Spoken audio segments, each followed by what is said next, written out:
Amén. Pueden tomar asiento, hermano.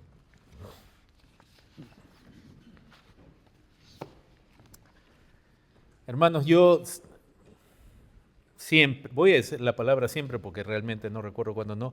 El tema que voy a compartir, si lo sé, a veces el título todavía no sé cuál título mejor dar y al pobre Eric lo hago sufrir a veces. Pero meditando ahorita, creo que el título de ahora pudiera ser, ya más adelante cuando se suba el video, el legado de la Reforma, solo Cristo. Creo que vamos a estar, sin darme cuenta, creo que vamos a estar empezando con solo Cristo. ¿Por qué? Porque si me acompañan a Colosenses,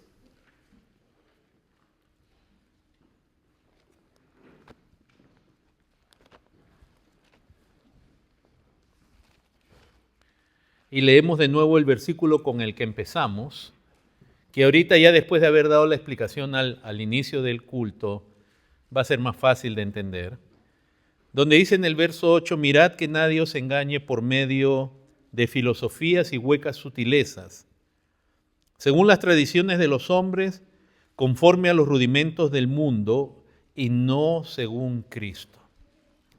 Vemos cómo el apóstol Pablo hace una diferencia entre la persona de Cristo, Cristo mismo, y muchas creencias, muchos sistemas, religiones, tradiciones que nos desvían de Él.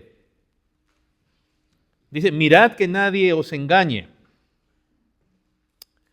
Y en este mes lo hemos dedicado a revisar aquellas verdades que Dios despierta en la Reforma. Otros años hemos estudiado tantos temas, los prerreformadores, resaltando lo que Dios hizo en esos hombres. Hemos hablado más de Martín Lutero, de las 5 solas. Y este año no es que vamos a estar tratando temas nuevos, pero sí queremos ver, en este caso, al usar el término el legado de la Reforma, lo estoy usando en una de sus acepciones que significa la herencia. Algo que nos viene de ellos que debemos mantener.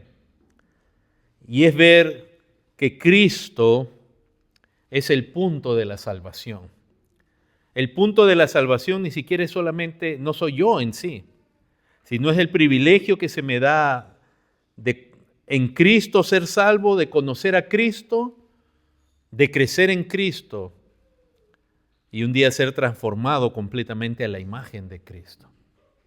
Entonces veamos cómo hay muchas religiones, filosofías, sutilezas, tradiciones, etcétera, que nos desvían de Cristo. Y afirman a la gente, afirman a las multitudes en eso. Pueden estar practicando tradiciones, creer en filosofía, tener creencias, pero los apartaron de Cristo. El mundo ya los tiene como principios, como algo ordenado, algo que así se debe hacer. Se transmiten de generación en generación, pero apartan de Cristo. Y es así en esencia el corazón de la Reforma. La iglesia, cuando ustedes ven en las Sagradas Escrituras, la iglesia que comienza en el libro de los Hechos, la iglesia del Nuevo Testamento, posterior a la resurrección de Cristo. La iglesia la vemos en el libro de los Hechos, como en Jerusalén se empieza una obra muy preciosa en Pentecostés. Los apóstoles son usados por Dios, como Dios se testifica de eso a los judíos, con señales y milagros. Ellos hablan de Cristo, predican a Cristo, llaman a la gente al arrepentimiento, hacia Cristo, y la iglesia comienza a crecer, comienza a expandirse. Ellos predican el Evangelio. Vemos que aún un gran enemigo del Evangelio como es Saulo de Tarso, a quien conocemos como Pablo, se convierte. Cristo mismo se le aparece y después lo va a usar como un apóstol que va a llegar a muchas regiones gentiles con el Evangelio de Cristo. Y la iglesia comienza a crecer y Colosenses, esta carta donde estamos, es justamente el testimonio de la obra de Dios en esta región, en Colosas. Una región de trasfondo gentil, donde habían judíos también, pero la población predominante era gentil. Y como Dios llega con el Evangelio a esas naciones. Y el canon del Nuevo Testamento se cierra así, con el esparcimiento del Evangelio por todas las regiones conocidas de ese tiempo. Vemos tanto en las cartas de Pedro como en el Apocalipsis que el Evangelio ya había llegado a todo lugar del mundo conocido de ese entonces.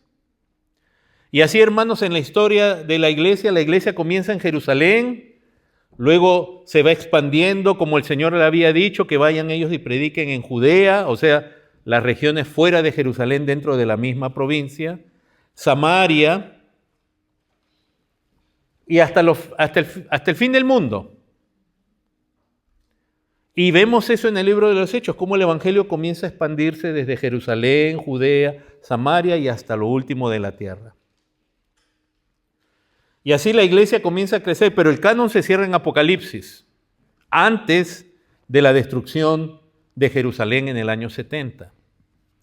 No vemos ya después más que el registro de la historia, digamos, de la tradición histórica, es decir, lo que la historia ha comunicado oralmente y ha quedado después escrita, de cómo fue esparciéndose. De ahí en la tradición histórica se nos dice aún qué apóstoles fueron a qué regiones, cuál fue de pronto hacia Chipre, cuál fue hacia tal región, hacia tal otra. Pero sí sabemos que el cristianismo comienza a esparcirse en los primeros siglos, aún en medio de una tremenda persecución, primero por mano de los judíos y luego esporádicamente por mano del mismo Imperio Romano, persecuciones locales, persecuciones imperiales, donde a veces en todo el imperio fueron perseguidos. Y aún así, el Evangelio siguió creciendo. Ahí conocemos a los primeros mártires, no solo en las Escrituras, como Esteban, que fue el primer mártir o testigo asesinado por su fe en Cristo, sino ya en la historia conocemos de tantos otros, que si alguien quiere un conocimiento más detallado, hay un libro que se llama El Libro de los Mártires, de Fox. Ahí usted tiene un recuento detallado que trata de ser ordenado de los mártires de la iglesia en la historia. Y entonces la iglesia crece y en sus primeros siglos, ya al final del primer siglo y comienzos del segundo siglo, se forman 5 sedes principales del cristianismo. Lo que se conoce como la Pentarquía, Jerusalén, Antioquía, ¿verdad? Lo que después se va a llamar Constantinopla, Roma era una de ellas también. Y en esa sede, y no había, y se los tengo que decir así, no había un papa, no había un líder sobre todo el cristianismo. La iglesia de los primeros siglos, de los primeros por lo menos 5 siglos, no creía en un líder, en un papa, en un líder soberano sobre los demás. Cada región tenía su obispo, sus líderes, esa es otra historia, pero el obispo de Roma comenzó a demandar más supremacía sobre los otros. Y comenzaron a haber disputas, se comenzó a producir aún una distancia entre en el distinto cristianismo, comenzaron a haber situaciones también doctrinales. Recuerden, estaban esparcidos por todo el Imperio Romano, pero no tenían auto, ni avión, ni internet. Y de pronto una región adquiría más un énfasis doctrinal que en otra. El lenguaje también vino a ser un problema, porque en Oriente se hablaba griego como la lengua culta y la lengua más importante, pero hacia el occidente, hacia Roma, se hablaba el latín, que era el idioma de los romanos, pero el griego era la lengua de los cultos. El Nuevo Testamento queda escrito en griego y posteriormente un obispo romano autoriza que se traduzca en latín, lo que se conoce como la Vulgata, en la lengua común. Y comienzan a haber disputas dentro del mismo cristianismo, cuestiones de doctrina, se comienzan a establecer credos de la fe, comienza a lucharse contra herejías. Las primeras eran acerca de Cristo, cristológicas, herejías como el arrianismo, que presenta a Cristo como alguien, un ser creado, y distintos, desviaciones acerca sobre las primeras disputas tenían que ver con la persona de Cristo, que si era una sola persona o dos personas en una, o si las naturalezas de Cristo se habían mezclado, si Cristo tenía al ser Dios y hombre una sola voluntad y dos voluntades. No vamos a entrar en eso en este momento. Lo que estamos tratando de enfatizar es que habían disputas cristológicas. Comenzaron a levantarse, Dios comenzó a levantar grandes teólogos, grandes defensores de la fe, tanto conocidos como griegos como latinos, padres de la iglesia griegos, latinos. La misma distancia, situaciones de guerra también comenzaron a marcar unas diferencias entre las iglesias. Occidente, recuerden que el Imperio Romano de Occidente cae en el IV siglo, es conquistado por los bárbaros, aunque los bárbaros ya habían sido evangelizados, pero en cambio el Imperio Romano de Oriente dura por otros 1000 años más, intactos. Diferencias de idioma, a veces diferencias por la distancia, por distintas situaciones, pero sobre todo esas disputas de la supremacía que el obispo de Roma demandaba, comenzaron a zanjar, a dividir el cristianismo hasta que en el año 1054 se produce la ruptura oficial entre el cristianismo de Occidente, liderado por el obispo de Roma, y el cristianismo de Oriente, donde quedaban las otras 4 sedes, ¿verdad?, que no se sujetaron a Roma. A veces los católicos tienen el desconocimiento, voy a decir, y algunos el atrevimiento de llamarnos a nosotros hermanos separados, pero fueron ellos los que se separaron del cristianismo. Pero como quiera el cristianismo, ¿y por qué mencionamos esta parte? Porque nosotros lo que heredamos viene del cristianismo en Occidente, por eso en Occidente lo que toma auge y predominio es el obispo de Roma, que se hace llamar Papa, padre significa ello. Y poco a poco él comienza a adquirir el catolicismo de Occidente.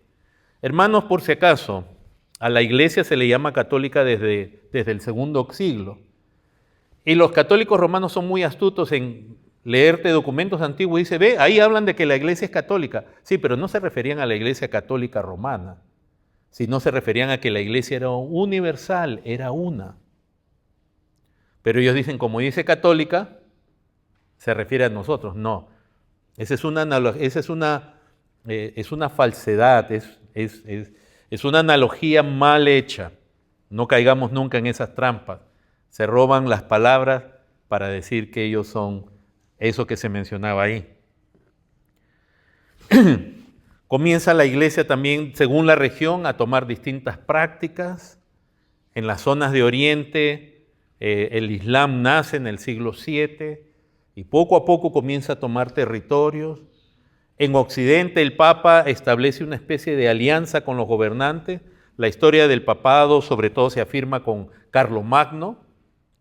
Y en cierta manera el papado llega a establecerse aún por sobre los gobernantes, donde era el papa quien nombraba reyes o podía declarar apóstata a un rey. O sea que el papado comienza a imponerse en una posición que la iglesia nunca tuvo, ni Cristo quiso recibir del diablo autoridad y gloria de los reinos de la tierra. Pero como quiera, entonces el cristianismo en Occidente comienza a tomar ciertas formas en la cual la mayoría de nosotros, los que venimos de Latinoamérica, nacimos el catolicismo romano.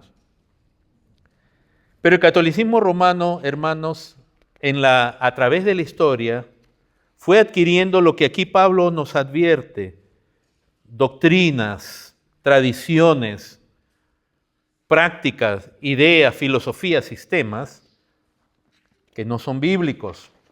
Por ejemplo, ya en el siglo IV se comienza la práctica de la veneración a los ángeles y a los santos muertos. Eso no se practicaba en el cristianismo.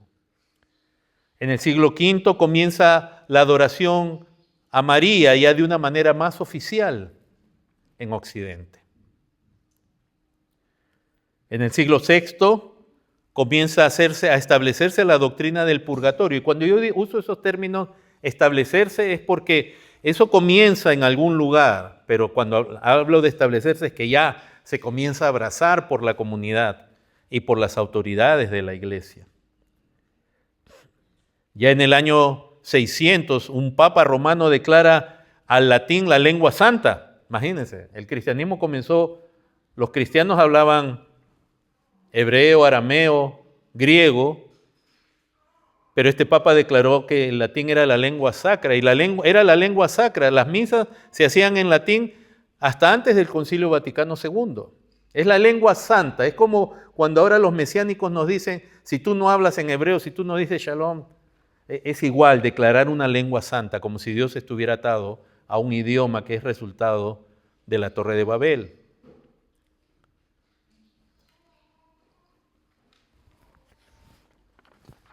En el siglo VIII se comienza a practicar, a establecer ya como una práctica autorizada la adoración de la cruz, de imágenes y de reliquias. En el siglo X se comienza a canonizar recién a los santos, a los que la iglesia llama santos que han muerto. Se los comienza a canonizar, a colocar en un estado que para la gente que entiende por un santo, un hombre perfecto, un hombre que miren el concepto en el catolicismo romano de que santo no es el mismo que el de las Escrituras, porque Pablo llamaba santos a todos los miembros, los creyentes de una iglesia. Pero en el catolicismo romano un santo es alguien que ha vivido una vida donde ha acumulado tantos méritos suficientes no solamente para él, sino aún para otros. Una desviación completa de las Escrituras. El celibato se comienza a practicar en el siglo XI. ¿Qué es el celibato? Que los oficiales de la iglesia, en este caso los curas, los sacerdotes del catolicismo romano, no se casen. Se establece eso en contra de lo que la Escritura manda, y cuando advierte Pablo a Timoteo que algunos prohibirán casarse. Y advierte como algo que no viene de Dios, algo que es doctrina, él le llama de demonios, el celibato. Cuando todos sabemos que Pedro era casado. Pero hay tal atrevimiento que hoy en día llamados apologistas católicos que dicen que Pedro no era casado, a pesar que dice que la Biblia que tenía suegra. A algunos les he escuchado decir que no, lo que pasa es que Pedro era viudo, pero todavía él honraba a su suegra. O sea, no se sabe cómo, pero no es así, porque Pablo cuando le habla a los corintios, él le habla de los otros apóstoles, menciona a Simón, a Pedro, que viajaban en algunas ocasiones acompañados de sus esposas.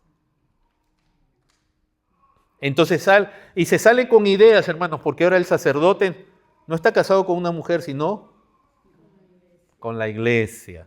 Entonces, hermanos, nosotros hemos crecido en un contexto cristiano donde a través de los siglos se fueron adquiriendo filosofías, huecas sutilezas, tradiciones que no eran conformes a las Escrituras. En el siglo XI el rosario comienza a ser establecido como una práctica. La Inquisición romana, que es el castigo, la imposición a los herejes, comienza en el siglo XII.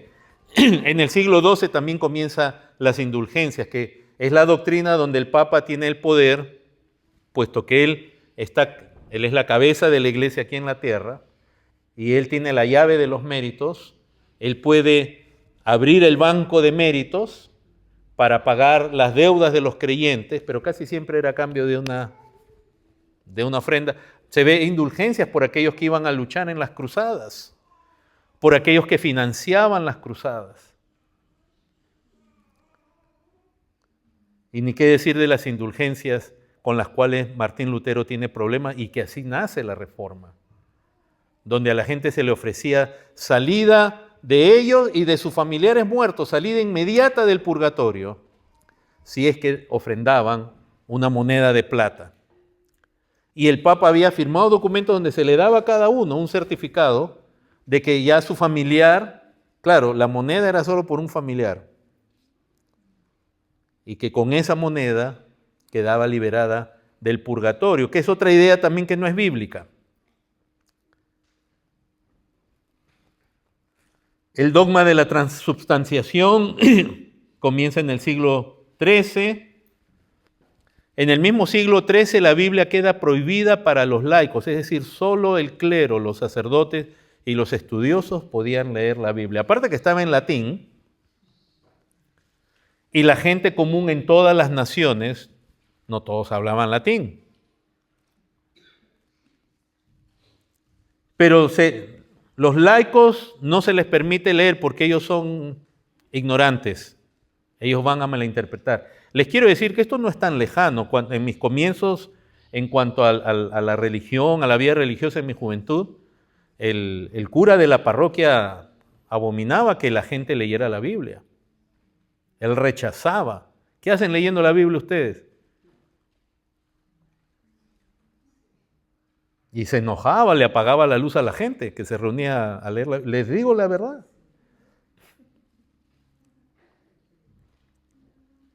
Ya el purgatorio fue declarado como un dogma en el siglo XV. En el siglo XV también, algo que es muy interesante, Cristo estableció la cena, el memorial de su muerte. Y Él les da el pan y les da la copa. Y todos participan de ello. Pero la Iglesia Católica prohíbe la copa. ¿Se han dado cuenta que solo los sacerdotes toman la copa? A los laicos solo se les da el pan. A algunos lo mojan y otros se lo dan así seco. Y dicen, como está el cuerpo de Cristo ahí, ya está incluida la sangre. Pero todo eso, ¿de dónde viene? De la doctrina de la transubstanciación. Por eso el cura, después de partir el pan y beber la copa, han visto que limpia todo con su dedo. Porque si quedó ahí una partícula, ¿es una partícula de qué? Del cuerpo de Cristo. No puede. Si se cae al piso. Entonces todo, y lo limpian después. Sí. La doctrina de los 7 sacramentos queda firmada también en el siglo XV.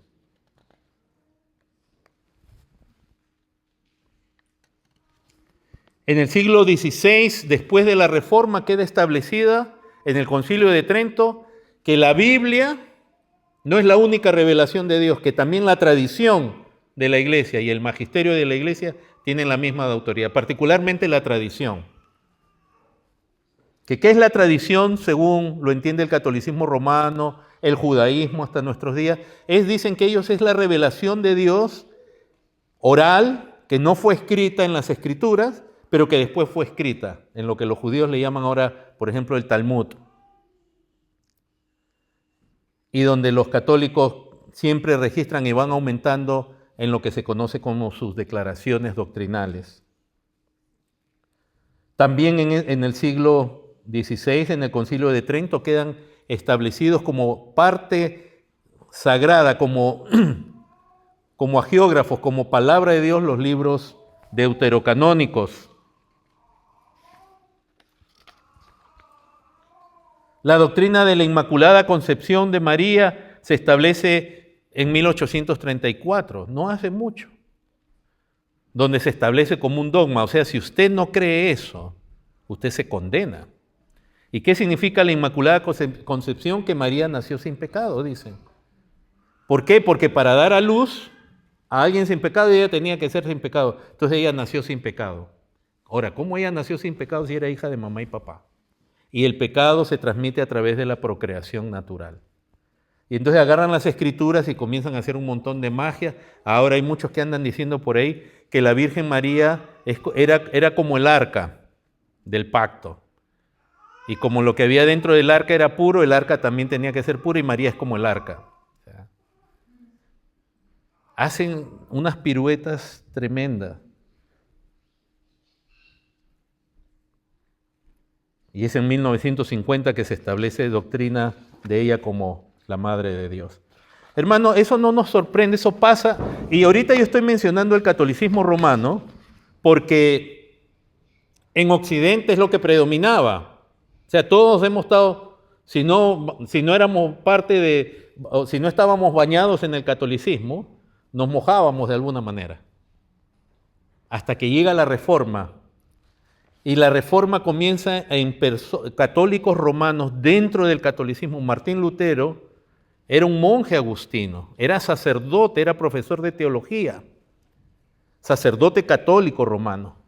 Él administraba la misa y él comienza a tener un proceso, no es corto, es un proceso largo donde él comienza a ver errores, inmoralidad, etcétera, hasta que tiene la valentía de escribir 95 tesis donde él disputa las tesis de las indulgencias.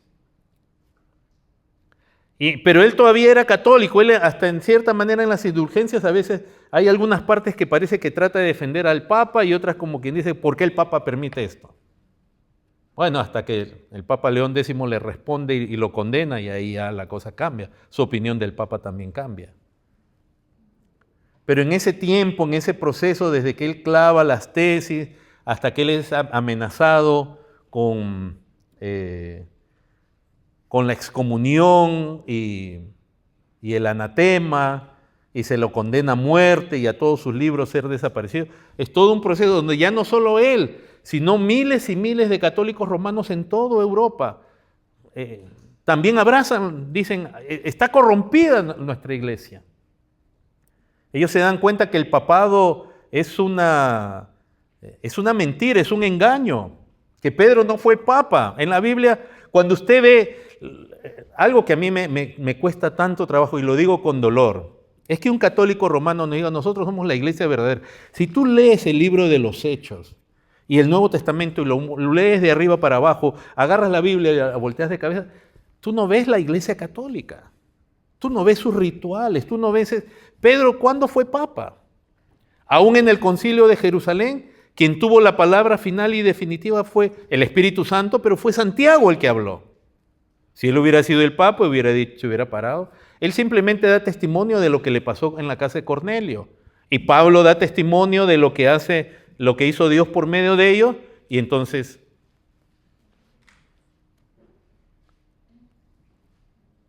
Ni era infalible. Pablo lo reprende en su inmoralidad, en su pecado. No de inmoralidad, sino de hipocresía, perdón.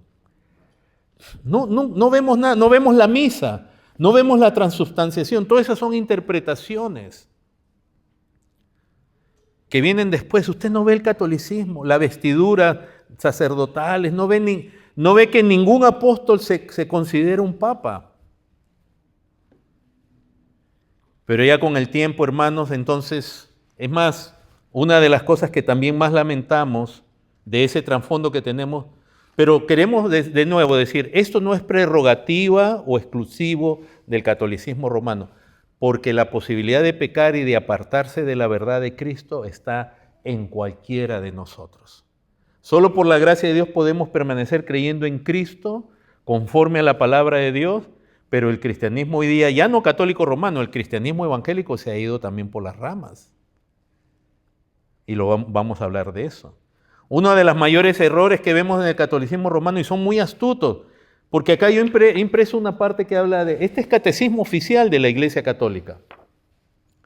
Y en su tercera parte, cuando en su segunda sección se habla de los 10 mandamientos, uno comienza a leer y te comienzan a poner los 10 mandamientos tal como están en Éxodo capítulo 20. Y tú comienzas a leer algunas explicaciones y tú dices, wow, yo estoy de acuerdo con eso. Pero el primer mandamiento dice, yo soy el Señor tu Dios que te ha sacado de la tierra de Egipto, de casa de servidumbre, no habrá para ti otros dioses delante de mí.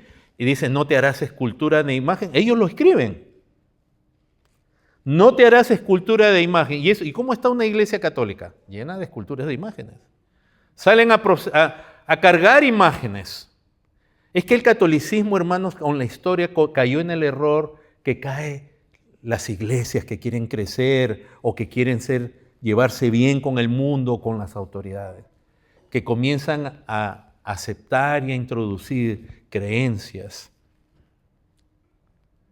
El catolicismo ha practicado el sincretismo, que no es más que la mezcla de creencias, las creencias verdaderas con el paganismo de las distintas culturas. En mi país, ahora en octubre, comete uno de los actos idolátricos más enormes del mundo, donde cientos de miles de personas salen a la calle a cargar una pared con un dibujo. Le llaman el Señor de los Milagros. Y la gente ahí muestra una pasión, y usted va a escuchar de milagros y de cosas así. Eso no es otra cosa que idolatría disfrazada. Y ellos dicen, no te harás escultura de imagen. Aquí respetan lo que dice el pasaje de la Escritura. No te harás escultura alguna. Y en algún momento dicen, miren, se los leo, dice en el Acápite 21-29, dice, el mandamiento divino implicaba la prohibición de toda representación de Dios por mano del hombre. Eso dice en el 21-29. Pero en el 21-30 dice, sin embargo, ya que en el Antiguo Testamento Dios ordenó o permitió la institución de imágenes que conducirían simbólicamente a la salvación por el Verbo encarnado, por ejemplo, la serpiente de bronce, el arca de la alianza y sus querubines, o sea, ya te están diciendo, como Dios en el arca mandó poner 2 querubines, y Dios mismo le dijo a Moisés que levante la serpiente de bronce, entonces, a pesar que dice, no te harás imagen ni nada de esto, es por eso que nosotros la hacemos. Miren, es bíblico. Pero lo que ellos no te dicen es que justamente la imagen de bronce fue creada por un momento, por una ocasión, e Israel cometió el error de dejar eso ahí y después era motivo de idolatría, hasta que tuvo que ser destruida. Y los querubines, y siempre te van a seguir con ese cuento, los querubines y en el lugar santo y santísimo, sí, pero ahí no entraba el templo a adorar, el pueblo a adorar. En el lugar santísimo solo entraba el sumo sacerdote una vez al año, y eso era una representación del trono de Dios y los querubines al lado de él. No era para, la gente no adoraba delante de los querubines. Pero nosotros vemos que a la gente se le dice adora, y adoran delante de imágenes, de estatuas. Entonces hay mucha astucia. Entonces, ¿qué pasó? Que en un concilio que se celebró en Nicea en el año 787, se van en contra de las creencias de representación de Cristo y de santos hechos por los griegos,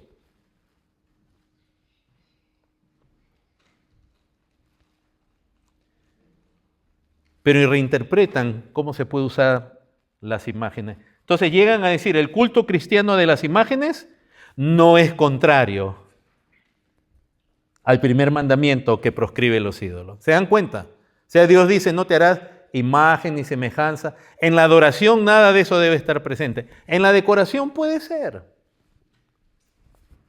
O sea, claro, ahora el católico dice, sí, es solo decoración. No, mentira. Tú le prendes velas, tú oras, te inclinas delante de ellas. Y llegan ya a decir, el culto de las imágenes no es contrario. Pero peor, lo peor, ¿saben qué es? Cuando a la gente se les enseña, y ya tengo aquí el catecismo católico, imprimí la parte, los 10 mandamientos. Si ustedes recordarán cómo les enseñaron los 10 mandamientos en el catolicismo romano, primero decían, amarás a Dios sobre todas las cosas. Segundo, no tomarás el nombre de Dios en vano. Y tercero, decía, santificarás las fiestas. Desaparecieron por completo. Pero algunos de ustedes quizás no saben, acompáñenme a Éxodo capítulo 20. Para que no se aburran y lean la escritura. Éxodo 20, primer mandamiento.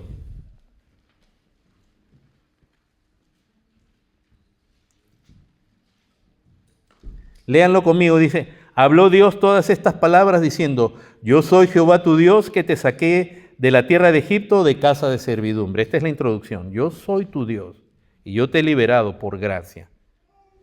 Primer mandamiento, no tendrás dioses ajenos delante de mí. Ese es el primer mandamiento, que cómo enseña el catecismo a la gente.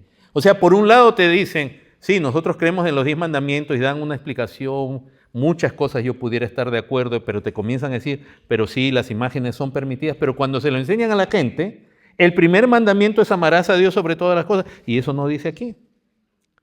Eso viene del resumen de la ley que el mismo Señor Jesús dice, el mayor mandamiento es amar a Dios sobre todas las cosas y a tu prójimo como a ti mismo. Entonces ellos transpolan, agarran eso y dicen este es el primer mandamiento, que en cierta manera lo es, pero no es el primer mandamiento del decálogo. Porque el segundo mandamiento del decálogo es no te harás imagen, ni semejanza. Verso 4.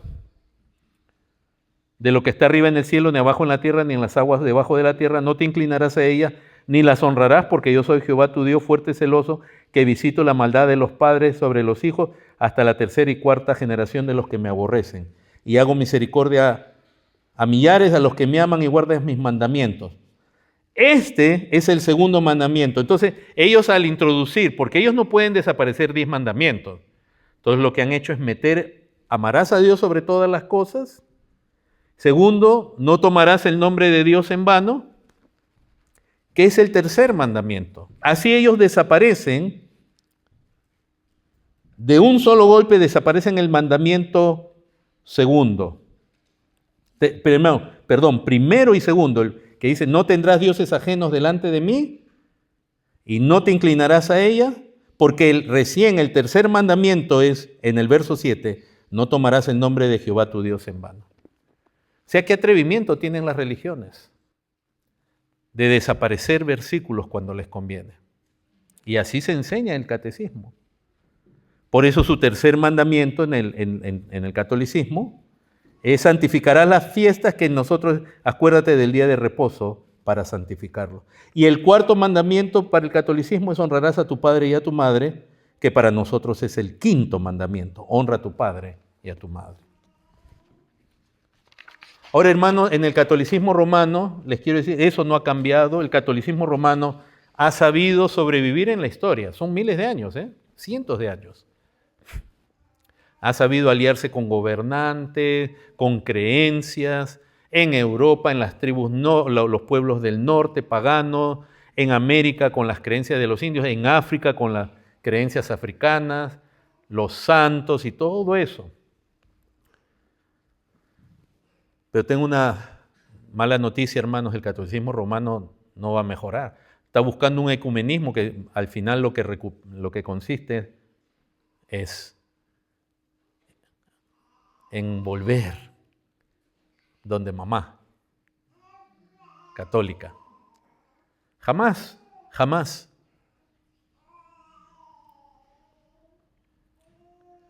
Y algunos decían, porque acá ahora tienen un nuevo papa, las cosas van a cambiar. Hermanos, el catolicismo desde el Vaticano II viene en una llamada apertura y un declive. El papa anterior, que falleció, Francisco I, él ya le hablaba, hacía cosas que a los mismos católicos romanos conservadores los exasperaba. Él dijo que se podía bendecir a las parejas homosexuales. O sea, ya van abiertamente contra Dios.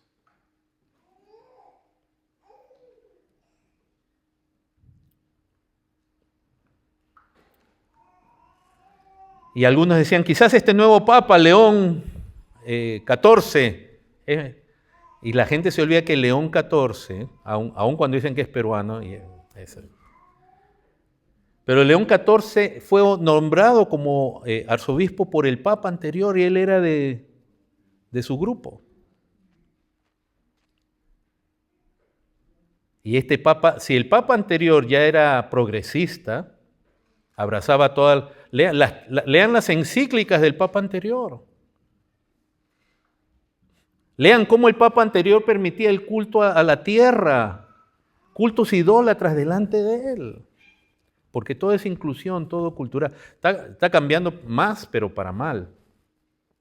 Pero este Papa presente, nuevo, en el mes de septiembre, en un acto sacrílego, inmoral, sin precedente, autorizó una marcha, un desfile gay en el Vaticano. Que ellos entran con una cruz pintada con el arco iris Que nosotros sabemos que el arco iris fue puesto por Dios, pero los homosexuales lo usan ahora como símbolo de su perversión. Hoy día se nos leía en la lectura bíblica cómo Dios abomina la sodomía. A esta gente no le importa.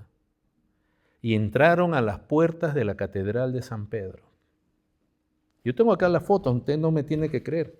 Están marchando, pueden verlo en las noticias. Ahí los tienen. Todos con su... No todos que eran necesariamente gay, pero todos apoyan el movimiento gay. Es una señal realmente importante para nosotros el sentirnos más incluidos en la iglesia. Una institución bimilenaria. Porque en su catecismo todavía el homosexualismo se considera como un desorden, pero ellos tienen esperanza, dice, que todo esto va a ser renovado.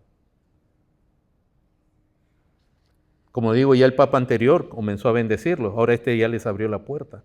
Y lo peor es que es en el año del jubileo, es un año especial en el catolicismo romano. Y ellos parten desde un edificio que pertenece a los jesuitas, para que veamos quiénes están detrás. Y entran al Vaticano. Obviamente él coincide con su predecesor.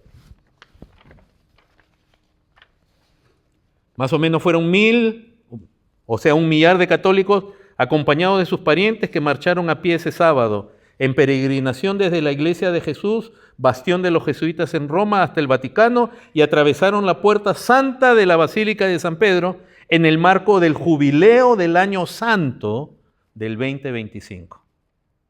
Procedentes de una veintena de países, llegaron a Roma caminando por la vía francígena, vinieron desde largas distancias. Es la primera vez que se produce una peregrinación de matriz gay en el calendario oficial del año jubilar que se celebra cada 25 años. Los familiares dijeron que era necesario superar las dificultades relacionales y culturales entre los católicos. O sea, ahora es solamente... Este Papa, cuando era joven, él criticó el homosexualismo, pero cambió su postura. No nos advierte que nadie nos engañe por medio de filosofías, huecas sutilezas. Dice, según las tradiciones de los hombres, conforme a los rudimentos del mundo y no según Cristo. Ese es el momento cuando las iglesias, denominaciones, agarran a Cristo y lo echan por la ventana, porque ellos quieren una nueva fe, una religión sin Cristo. Este es el cristianismo del que advirtieron varios hombres de Dios en el siglo pasado, acerca de cuando ellos vislumbraban un cristianismo sin Cristo.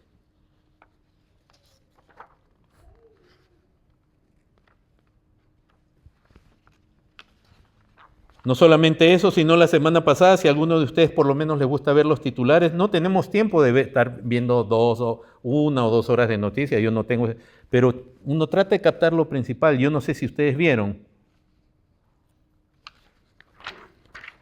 al Papa presente, imponiéndole las manos. ¿Alguien vio esto? ¿A un pedazo de hielo? Orando por el cambio climático. Es un progresista, él está metido en toda la filosofía woke.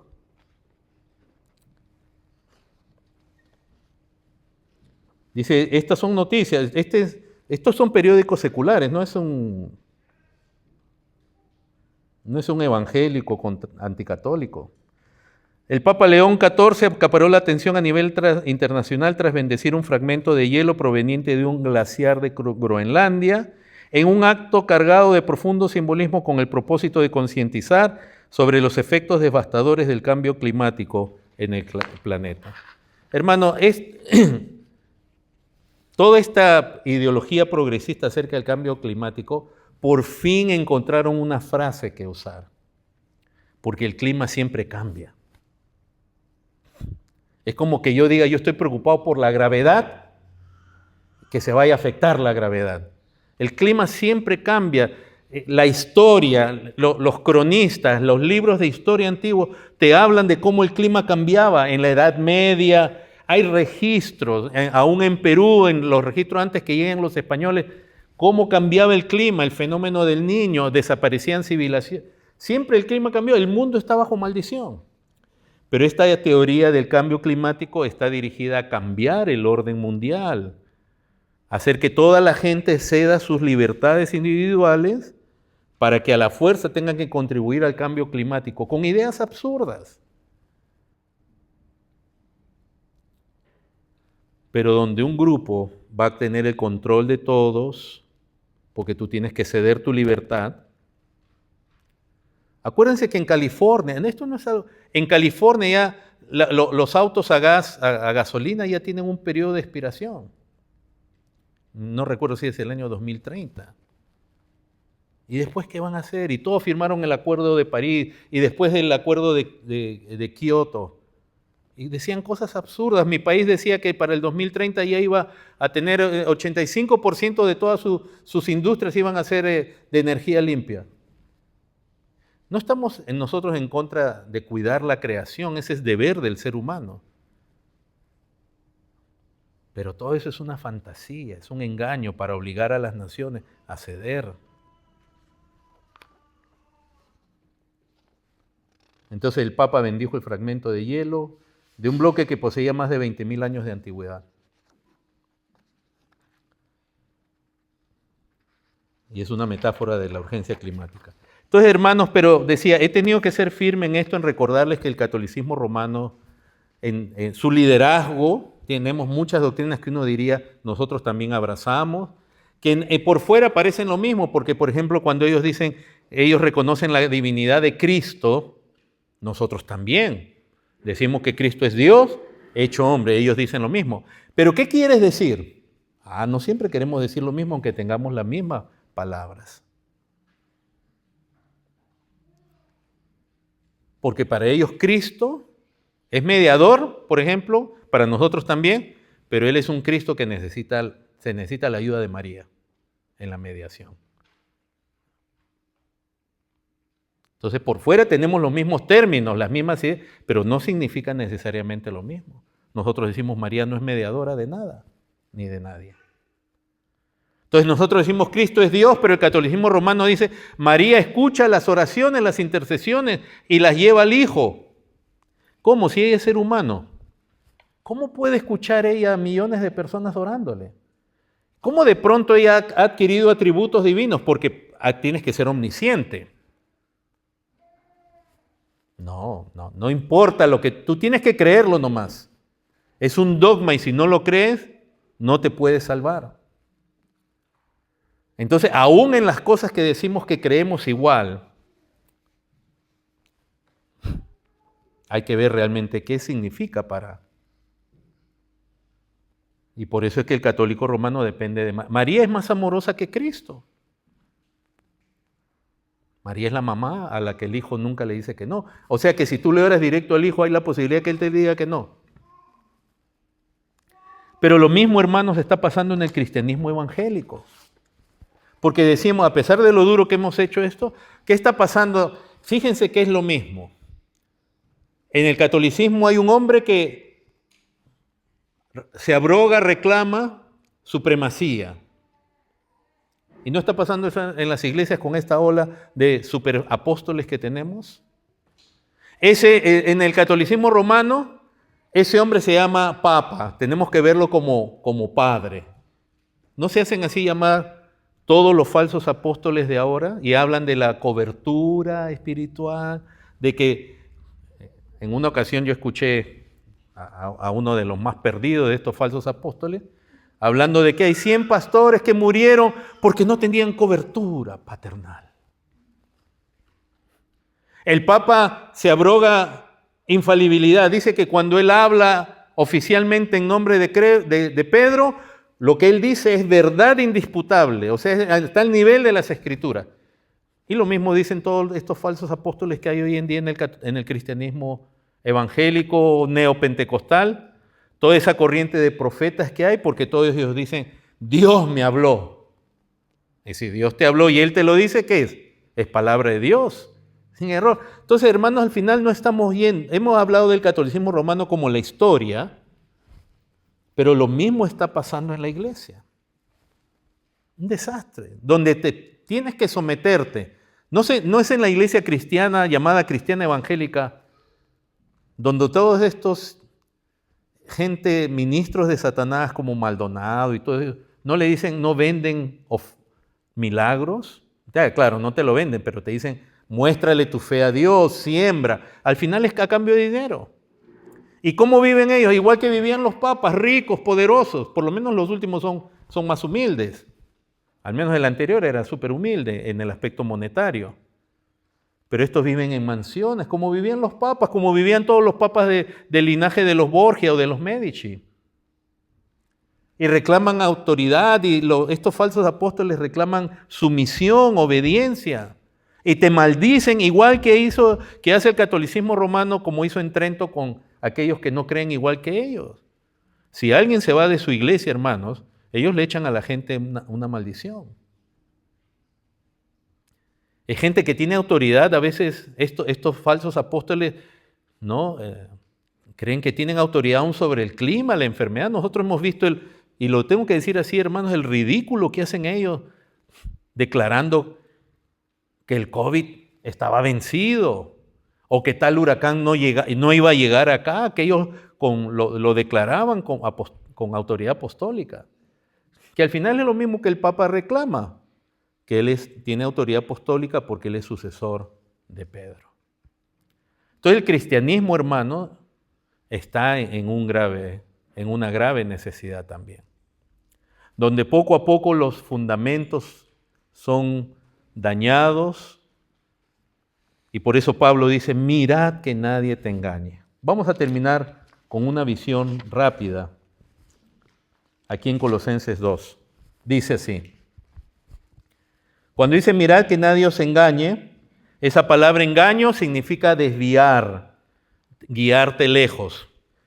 Si quieres lo apuntas para que tú lo puedas ver, pero en 2 Corintios 11, Pablo le advierte a los corintios y les dice claramente, desde el versículo 1, dice, ojalá me toleráis, es un poco de locura. Sí, toleradme, porque os celo con celo de Dios, porque os he desposado con un solo esposo, para presentaros como una virgen pura a Cristo. Pero temo que como la serpiente con su astucia engañó a Eva, vuestros sentidos sean de alguna manera extraviados de la sincera fidelidad a Cristo. 2 Corintios 11. Ahora en el verso 4 dice, porque si viene alguno predicando a otro Jesús que el que os hemos predicado, o si recibís otro espíritu que el que habéis recibido, u otro evangelio que el que habéis aceptado, bien lo toleráis. Qué tremendo. Siempre aparecen en la iglesia quienes quieren apartarnos de Cristo. Y realmente en la iglesia y para nosotros, más bien todo se trata de Cristo. Todo se trata de Dios. Entonces te van a presentar otro Cristo, te van a presentar otro evangelio, te van a ministrar con otro espíritu, con otro poder, con señales. Mirad que nadie te engañe, que nadie te aleje de ¿quién? De Cristo. Porque tú puedes estar bien metido en una práctica religiosa y estar lejos de Cristo. En Romanos 1, Pablo advierte y dice que habiendo conocido a Dios no le dieron gracias, no le glorificaron como a Dios, se envanecieron en sus propios razonamientos. Qué triste es cuando los que tuvieron la oportunidad y la gracia de conocer a Dios, más bien se envuelven en sus propios razonamientos y terminan cayendo en idolatría, que es cambiar al Dios verdadero por otro Dios. Porque hermanos, en este neopentecostalismo tan atroz como en muchas creencias, al final terminas adorando a otro Dios. Cuando dice ahí que nadie te engañe, entonces que nadie te aparte de Cristo. Dice, por medio de filosofías. Recuerda, filosofías es un sistema de ideas, es un grupo de ideas de pensar la realidad, de pensar a Dios, la vida de una manera. En el contexto de Colosenses, Pablo seguramente estaba refiriéndose a ideas judaicas también. Pero también a ideas gentiles, porque la filosofía occidental que nace en Grecia abundaba ahí en Colosas. Huecas sutilezas son vacíos engaños, algo que no tiene sustancia, que es vano. Esa palabra se usa en las Escrituras para hablar en Mateo 13, 22 del engaño de las riquezas. En Hebreos 3 se habla del engaño cuando el creyente divaga y no entra a la tierra prometida, que es Cristo. Está divagando en vez de entrar en Cristo. Las tradiciones de los hombres, como decíamos, es lo que se comunica oralmente, que esta es la característica. Una transmisión es algo que se comunica como si fuera verdad de Dios. Por ejemplo, los judíos tienen el Talmud, todas sus tradiciones rabínicas, ellos lo tienen a la altura de las Escrituras. El catolicismo romano también, en Trento, oficialmente deja establecido sus tradiciones junto con las Escrituras, al mismo nivel. Un honesto católico te va a decir que para ellos la fuente de revelación es la palabra de Dios y la tradición. ¿Se refiere a eso? Y estos famosos apóstoles que hay hoy en día te dicen, Dios me habló, Dios dijo esto. ¿Vieron a ese profeta que hace poco anunció la venida de Jesucristo? ¿Y saben qué es triste? ¿Cuánta gente le creyó? Yo vi ese video de esa gente en esa montaña esperando que el Señor bajara hace una semana atrás. Y decía, qué lamentable. Pero no lo decía en el sentido de desprecio, sino cuánto engaño. Pero entonces vi el video de ellos gritando. En un momento aparece el sol y ellos piensan que el Señor está bajando, porque Dios le habló al profeta. Esos apóstoles y profetas de ahora, hermano, no son más que mensajeros de Satanás para apartarnos de Cristo a las ideas de ellos. Y la gente alzada y comienzan a gritar, y tú ves un grito y uno dice, Dios. Pero después tú ves el video de todos ellos bajando de la montaña. Porque no llegó. Entonces el sinvergüenza tiene el atrevimiento de aparecer en otra entrevista y decir, yo le pregunté a Dios, ¿qué pasó? Y Dios le habló y le dijo, no, el problema, yo te dije la verdad, va a ser en tal fecha, creo que era 26 de septiembre, pero el problema es tu calendario, que tú estás con un calendario, tiene un desfase de 2 semanas, entonces ahora hay un nuevo día para el rapto. Cuando la Biblia te dice, el día y la hora nadie lo sabe. Hermanos, y tú y yo tenemos el deber de perseverar en la verdad. Qué pena cuando oralmente se transmiten cosas como si fueran verdad de Dios. Por eso, para otro principio de la Escritura, que no lo voy a compartir hoy día, es sola, de la Reforma, perdón, es sola Escritura. Solo Escritura. No hay que... apóstoles, profetas, eso ya no hay. Esos que dicen Dios me habló. Dios puede hablar personalmente, pero Él nos ha dejado su palabra. Pero Él no guía personalmente, pero esta gente engaña. Maldonado le dice a la gente, la revelación de la Escritura está bien, pero hay una revelación superior cuando Dios te habla. Todas esas ideas que salen de su propio corazón, que dice Dios es engañoso y perverso, sale de la imaginación de su corazón y de su mente. Y si a alguien se le ha parecido, no es más que Satanás disfrazado de ángel de luz. Religiones, sectas, los mormones, testigos de Jehová, todos comienzan con que Dios me habló. Los adventistas, todos comienzan con profetas. Con revelaciones. Mahoma se le apareció. Toda la descripción que hace Mahoma de cómo Gabriel se le aparece son descripciones exactas de manifestación demoníaca. Cuando usted lee lo que él mismo dice, era una manifestación demoníaca. Y por eso ellos actúan demoníacamente también. Por eso es que él abusaba, él era polígamo. Porque Satanás no va a venir aquí a decirte, conságrate a Cristo. Va a decirle, dale rienda suelta a tus pasiones y deseos. ¿Cuál es tu pasión y deseo?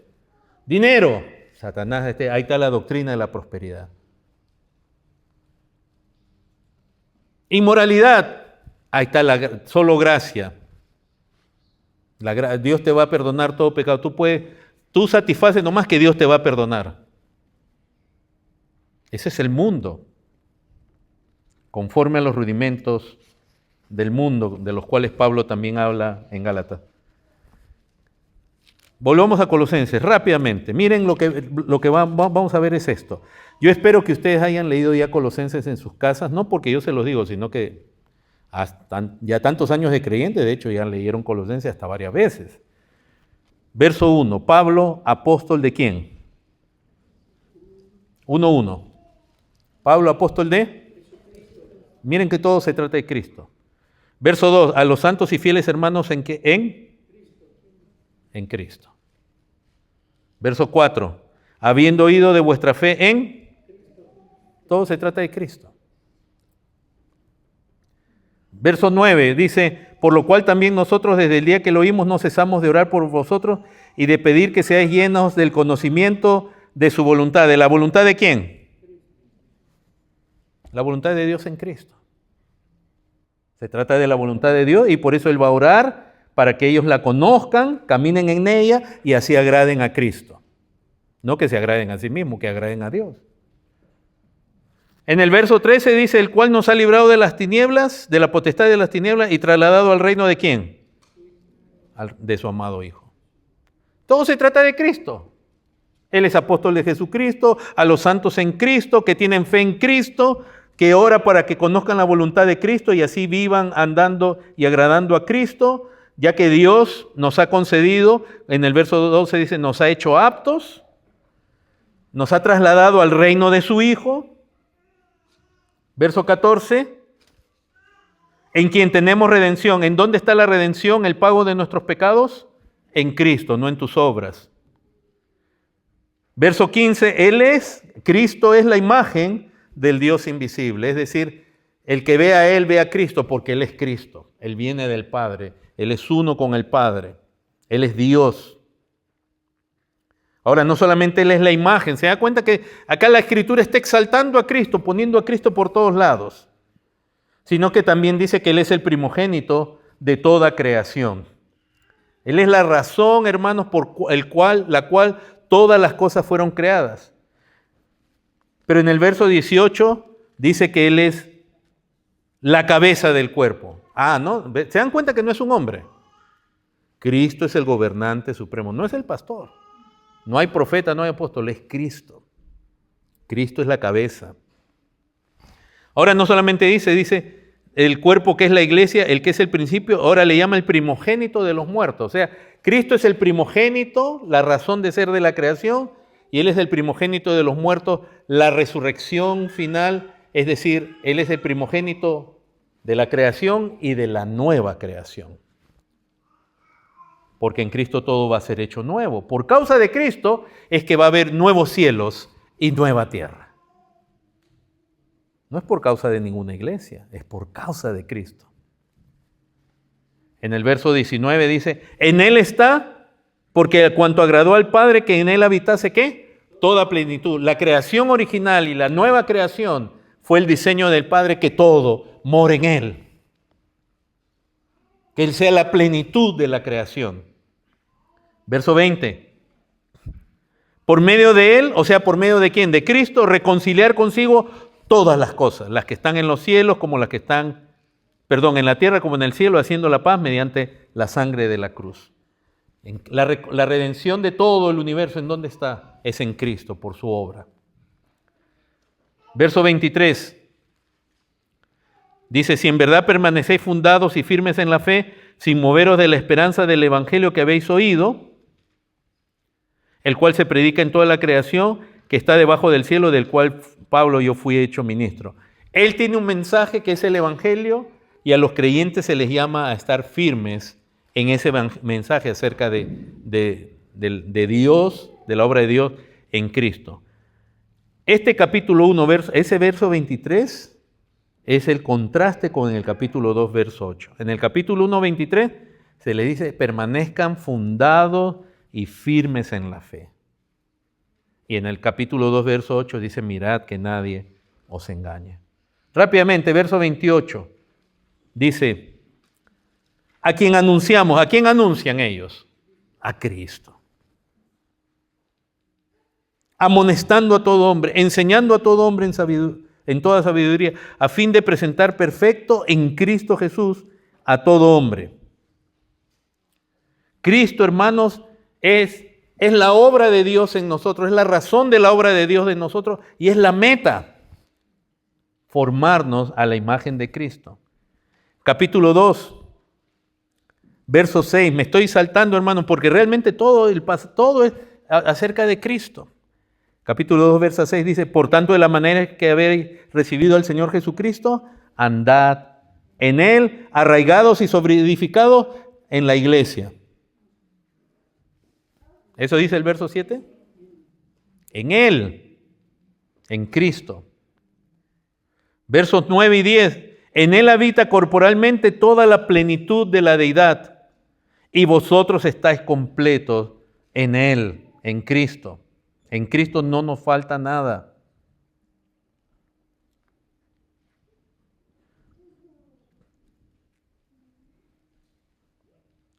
Verso 11, en Él también fuisteis, ¿qué? ¿Qué es la circuncisión? Una ordenanza del antiguo pacto dada por Dios a Abraham, lo cual nos está diciendo, en Cristo se cumple toda la tipología del Antiguo Testamento. En Él ya están circuncidados, no tienen que circuncidarse. Toda la tipología del Antiguo Testamento, sacrificios, templo, sacerdocio, todo eso ya está cumplido en Cristo. No tenemos por eso que volver a andar en las ordenanzas del Antiguo Pacto, porque en Cristo se cumplen. Verso 12, sepultados con Él en el bautismo, en el cual también fuisteis resucitados. En Cristo ya hemos sido resucitados. Verso 13, y a vosotros, estando muertos en pecados y en la incircuncisión de vuestra carne, os dio vida juntamente con Él. En Cristo hemos sido perdonados por la fe en Cristo. Verso 14, anulando el acta de los decretos que había contra nosotros, se refiere a la ley. Es decir, en Cristo se satisface la ley, tanto sus ordenanzas positivas como también sus castigos. Hermanos, todo se trata de Cristo. Verso 15, despojando a los principados y a las potestades, los exhibió públicamente, triunfando sobre ellos en la cruz. Hermanos, Cristo venció a las tinieblas, no fue la iglesia, no fue un hombre, no fue un papa, no fue un apóstol, es Cristo. Toda esa guerra espiritual en la cual ahorita cientos de miles de iglesias están metidas, es porque se los han desviado de la verdad de que Cristo ya venció.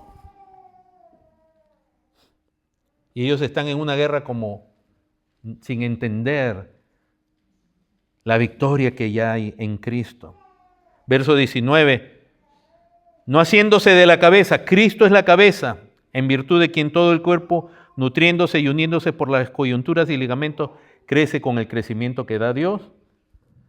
Capítulo 3, verso 1, si pues habéis resucitado con Cristo, en Él es que tenemos, y por causa de Él vida nueva, buscad las cosas de arriba donde está Cristo sentado a la diestra de Dios. Todo se trata de Cristo, hermanos. Y algo que resaltamos de la Reforma es que fue un movimiento por el cual Dios despertó a muchos creyentes, a ver que ellos estaban metidos en muchas prácticas, ideas, creencias, tenían principios, hábitos de vida, pero no tenían que ver con Cristo, no, lo desviaban a uno de Cristo.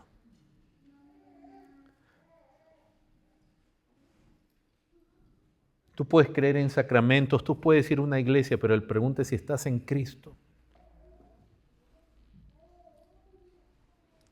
Y todas las escrituras, todo se trata de Dios y de Cristo. Les invito a ponerse en pie.